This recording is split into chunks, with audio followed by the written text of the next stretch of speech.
Welcome everyone to Press Start. My name is Jeremy and I hope you are all having a wonderful week. So I know it's been a week, of course, since I released a video, which means that it is time for me to release a new one. And there were a little bit of issues when it came to making this new video. So originally I had gotten into the alpha for Rogue Company, the new shooter from Hi-Rez Studios, the company that made Smite and Paladins, games like that. I was so excited to get into it, and I was like, what better video than to make a first impressions video of that game? Well, I got everything ready, loaded up the game, and the first screen I'm hit with says it is under strict NDA, and I cannot share the game in any way. So, I was in a scramble of, what the heck do I do now? I need to put out a video, I don't have anything prepared, and tomorrow is the week mark. So, as I've made it known, I want to put out a video a week for the year. That was my New Year's resolution, so it's been a week. I need to put out a new video. And then I got lucky in the fact that Kingdom Under Fire 2 is on a free weekend, and I had actually been wanting to play this game since it got announced, but just couldn't bring myself to pay for it just yet because who knows if I would like it. Well, good thing it's a free weekend so I can actually try it out, and that means that is my new video, is we're going to play this a little bit and give you my initial thoughts on it. And with this video going out today on Friday means you have time to play this as well if you want to, because again, it is a free-to-play weekend on Steam. So go check that out after this video. Let's watch this video first and then go check that out. Before you go do that though, and before we get into the game, if this is your first time to the channel or you're returning for another video, be sure to hit the subscribe button so you can be notified of future videos. And if you like what I'm doing, give this video a thumbs up and leave a comment down below on your thoughts of Kingdom Under Fire 2. All of this really helps me continue making new videos and could potentially expand on what I'm able to offer. So without further ado, let's get into the game.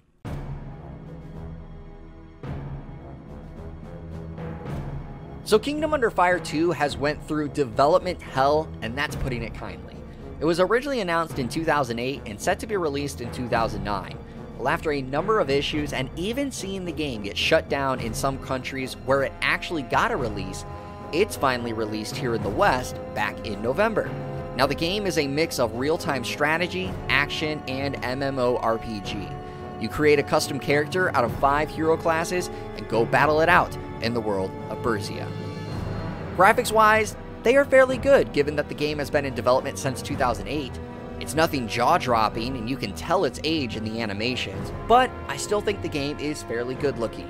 It does support 4K graphics, but I don't have a 4K monitor, so I'm not sure how much better that makes the game look. The voice acting though, it's pretty bad. Some characters didn't seem to capture the mood or action around them. Thank you for your help. The Central Plaza is in danger. Please, help our men there. Some didn't seem to have any pacing to their speech, like they were rushing through the script. Hello there. Are you okay? Can you see me? Let's see if you can sit up. Yes, like that. And one voice acting just didn't seem to fit the character at all, in my opinion. We'd better split our troops. Jaeger, take the northeast gate. I'm not sure if this was due to budgeting or if the developer Blueside didn't really care about voice acting. And I will say, it's not horrible to the point that I would quit the game, but it definitely made me laugh and chuckle a lot as I played, kind of taking me out of the experience. I'm going to talk about performance here, and this was definitely the most disappointing. I have a high-end PC, and the loading times were awful. There were a few that were quick, but there were plenty more that were not. There was one loading screen between the end of the tutorial and the start of the game that took 1 whole minute, and there were other loading screens that were definitely over 30 seconds, pushing it close to that minute mark.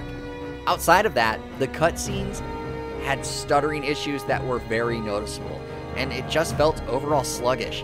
I'm not sure if this is a server issue or what even is the problem.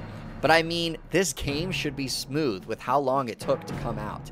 It's not a deal breaker, but if what I experienced in my first hour or so of gameplay is any indication of the cutscenes and load times to follow, then I can expect a ton of laggy cutscenes a ton of loading screens, and yeah, more bad voice acting. The Master sealed it a long time ago. I don't know if I can, but I'll try. So what do I think of the gameplay? The action itself is fairly fun. I enjoyed slicing through hordes of enemies, and the attacks felt fluid, and I could even transition some of it into combos, which I actually enjoyed. I never had a dropped frame or stuttering when it came to battles. I will say, the audio though seemed to lower at times. What I mean by this is I'd be slashing away and could hear the audio for the blade hitting the enemies. And then all of a sudden, it would be very quiet. You could still hear the attacks hit, but it's like someone turned the sound down. When that happened, I felt my attacks were weak, and that removed some of the fun for me.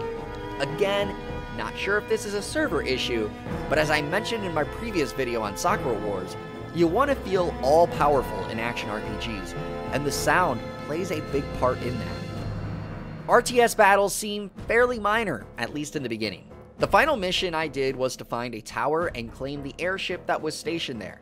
I led my group, and basically in the RTS just had to tell them, hey, follow me as I move forward, or hey archers, hit that dragon, or hey guys, attack the enemies who just appeared. Again, this is early and felt like the tutorial for the RTS portion of the game, but it also felt almost unnecessary.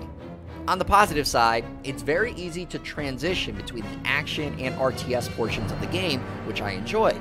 It didn't need to load anything or felt like you had to remove yourself from the action. It's just literally a click of the button, which is a plus. It may serve a better role later on in the game during big battles or something like that, but basing it off the early introduction, I don't know how much I would enjoy that part of the game. I definitely like the action part of it more. Just as a quick mention, as far as an MMO goes, the quests were fairly standard early quests that I experienced. Talk to this man, go kill these creatures, go gather this for me, the basics that you expect.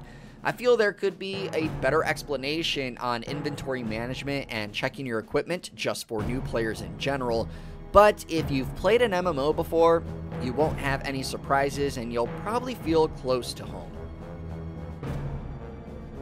So final thoughts. I think this is a fairly decent game and could be a lot of fun given the time investment. The biggest hurdle though, definitely the price point. For $30, I'm not sure I can justify telling someone to jump in if you haven't played these types of games before, especially when the other editions are $50 and $100. The nice thing is you can try it out free this weekend on Steam, and if you like it, buy it at a discount. It's 40% off for the Hero and Emperor edition, and the War God edition is 50% off. For that reason alone, I think $18 to get the full game is not bad, and actually, I'd somewhat recommend buying it. I think you can have a lot of fun in this game for $18, and it would definitely be worth the purchase. I just wonder what else this game offers the further you dive in. For this video, that's all we have. If you liked the video, give it a thumbs up and leave a comment down below again on your thoughts of the gameplay. And if you have been playing it for a while, let me know what it's like once you get later into the game. And if you liked the content here on the channel, consider hitting that subscribe button and consider hitting that bell notification so you get notified of every time I upload. Thank you all again for tuning in here to Press Start. And as always, remember, your gaming news starts right here.